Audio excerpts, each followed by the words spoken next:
A obra Ilíada de Homero começa precisamente no 9º ano de guerra. Havia 9 anos que os aqueus desembarcaram com 1.013 naus nas costas de Ílion ou Troia.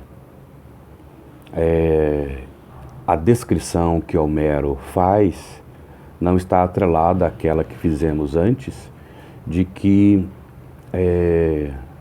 justamente o primeiro canto, a ira de Aquiles, se devia, segundo a minha interpretação, à viagem que ele e Palamedes fizeram à ilha de Lesbos para saquear e para trazer alimentos para os soldados.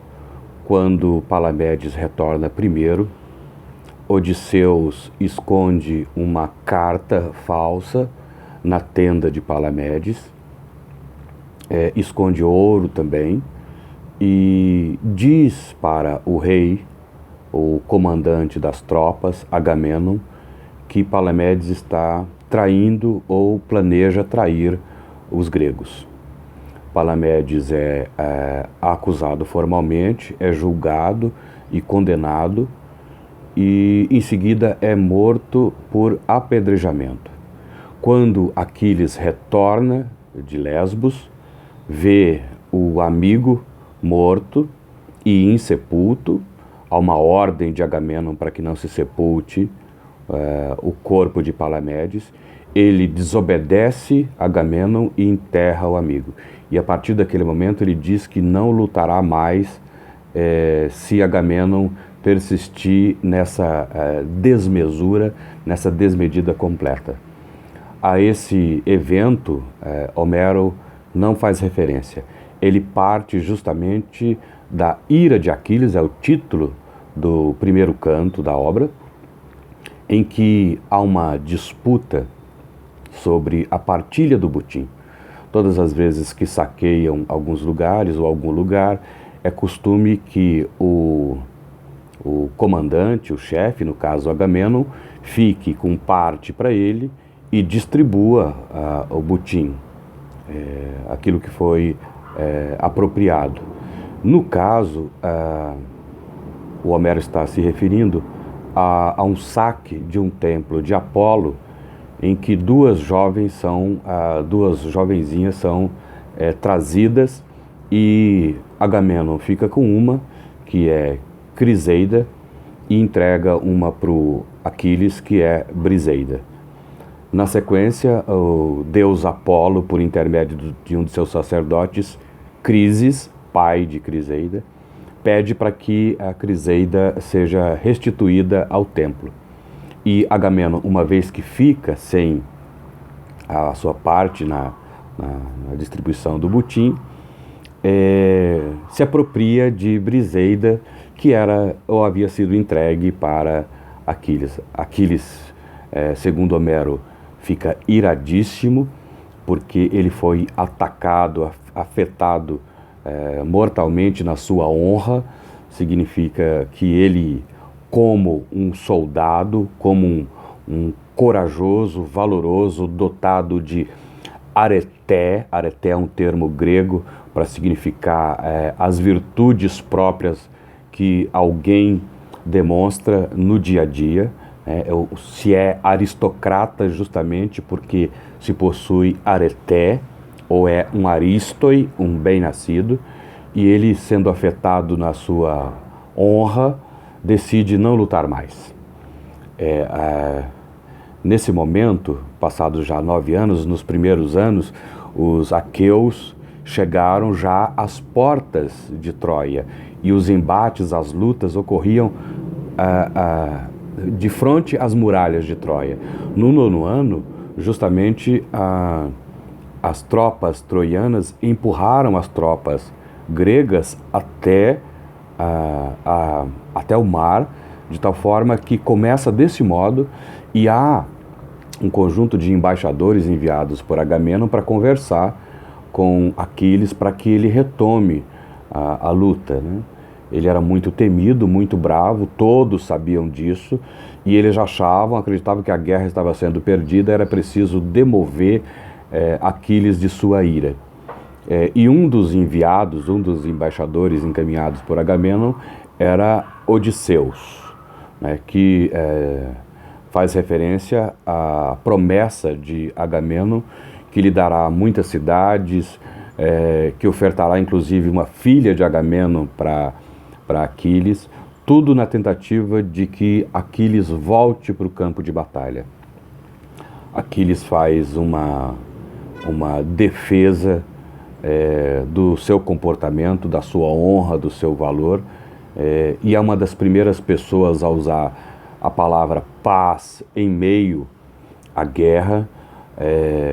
Há uma outra figura, uma figura feminina, Andrômaca, que fala com Heitor na cidade de Troia, no interior dos muros de Troia, e pede para que se pense na paz. E Heitor diz que isso jamais passará pela cabeça. E a segunda figura é a figura de Aquiles, que diz como é bom estar vivendo um tempo de paz.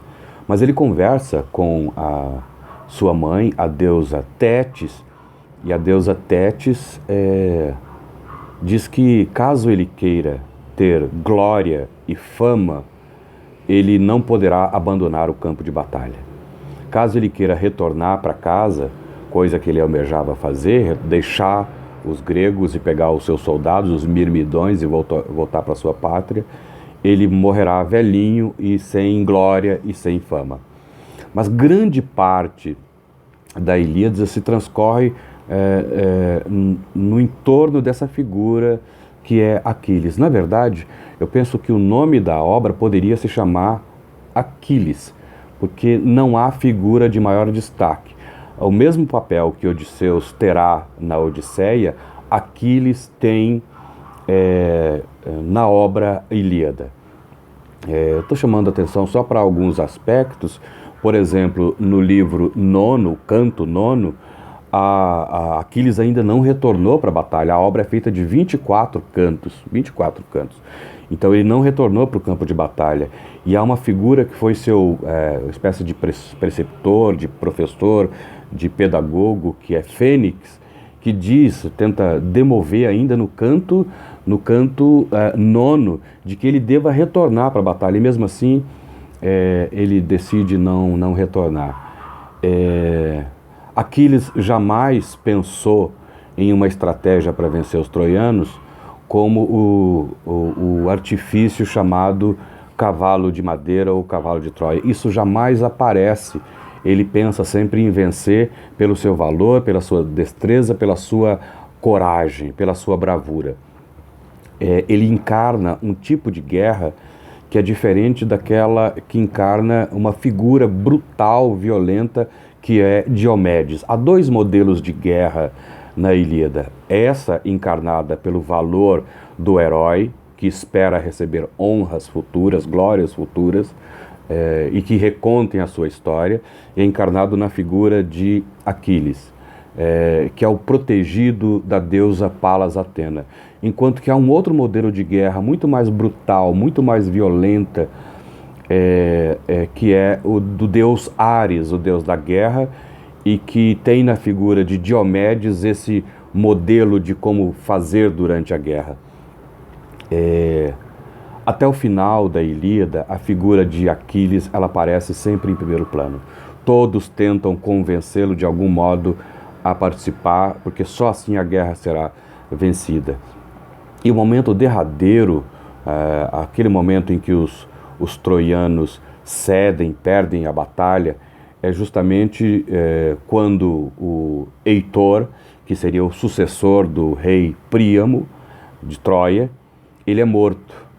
E o rei Príamo vai até o acampamento dos aqueus e ajoelha-se diante, não de Agamenon, não do comandante dos gregos, mas se ajoelha frente a Aquiles, para que Aquiles devolva o corpo de seu filho, para que assim se possa fazer o sepultamento, os ritos fúnebres.